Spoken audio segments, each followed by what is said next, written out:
ઉપલેટા પંથકમાં પડેલા વરસાદને લઈને ઉપલેટા શહેરના મુખ્ય માર્ગો જેમ કે રાજમાર્ગ, કટલેરી બજાર, ગાંધી ચોક, ઝીકરિયા મસ્જિદ વિસ્તારમાં, ભાદર ચોક સહિત વિસ્તારમાં રોડ પર વરસાદી પાણી ભરાયા હોવાના દ્રશ્યો જોવા મળ્યા છે। ઉપલેટા પંથકમાં પડેલા વરસાદમાં શહેર તેમજ ગ્રામ્ય વિસ્તારમાં ગત રાત્રિથી વરસાદ જોવા મળી રહ્યો છે, જેમાં ઉપલેટા તાલુકાના ગ્રામ્ય વિસ્તારમાં જેમ કે લાઠ, ભીમોરા, મજેઠી, કુંઢેજ, તલગાણા સહિતના ગ્રામ્ય વિસ્તારમાં 5 થી 7 ઇંચ જેટલો વરસાદ પડ્યો હતો, જેના કારણે હોકારાઓમાં વરસાદી પાણીના પૂર જોવા મળ્યા છે। તો સાથે જ ઘણા ગ્રામ્ય વિસ્તાર અને શહેરી વિસ્તારોની અંદર ઘૂંટણસમા પાણીનો પ્રવાહ જોવા મળતા દ્રશ્યો દેખાતા છે।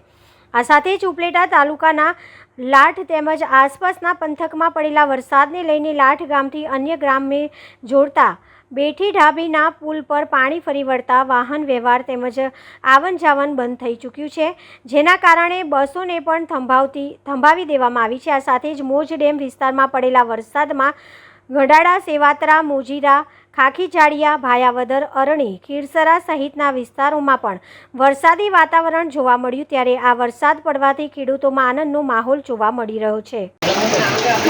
પૃથ્વીરાજસિંહ ચુડાસમા, લાઠ સરપંચ।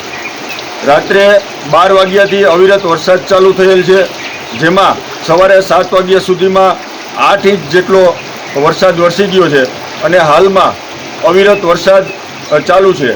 ગામની ફરતે જોઈએ તો જળબંબાકાર જેવી પરિસ્થિતિ સર્જાણી છે, તેમજ અમારા લાઠ ગામે વાહન વ્યવહાર પણ બંધ છે, જેમાં અહીંયા જ વહેલી સવારથી લઈ વિદ્યાર્થીઓ તેમજ મુસાફરો લગભગ 30 થી 40 જેટલા લાઠ ગામે રોકાયેલા છે, તેમજ એસટી બસ પણ રોકાયેલી છે, અન્ય પ્રાઇવેટ વાહનો પણ રોકાયેલા છે।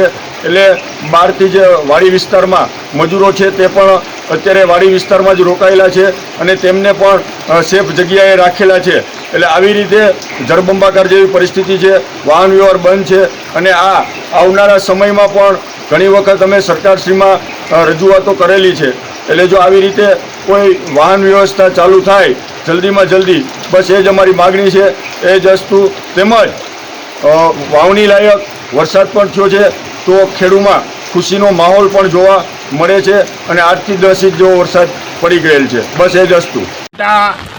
તાલુકાના ગઢાડા ગામના પૂર્વ સરપંચ નારણભાઈ આહિર આજે વહેલી સવારે છેલ્લા 4 વાગ્યાથી ગઢાડા તેમજ આજુબાજુ વિસ્તારમાં ખૂબ જ વરસાદ હોવાથી આજે ગઢાડા ગામ પાસે આવેલ મોજ નદીમાં જે શેક ડેમ બનાવેલ છે તે સંપૂર્ણપણે ભરાઈ ગયેલ હોય, જેથી ખેડૂતોમાં પણ ખૂબ જ આનંદની લાગણી ફેલાણી છે। તેમજ અત્યારે જે વાવેતર કરેલ છે તેને પાસે પણ આ વરસાદ હોવાથી ખૂબ જ પાકને પણ ખૂબ જ લાભ થયેલ છે।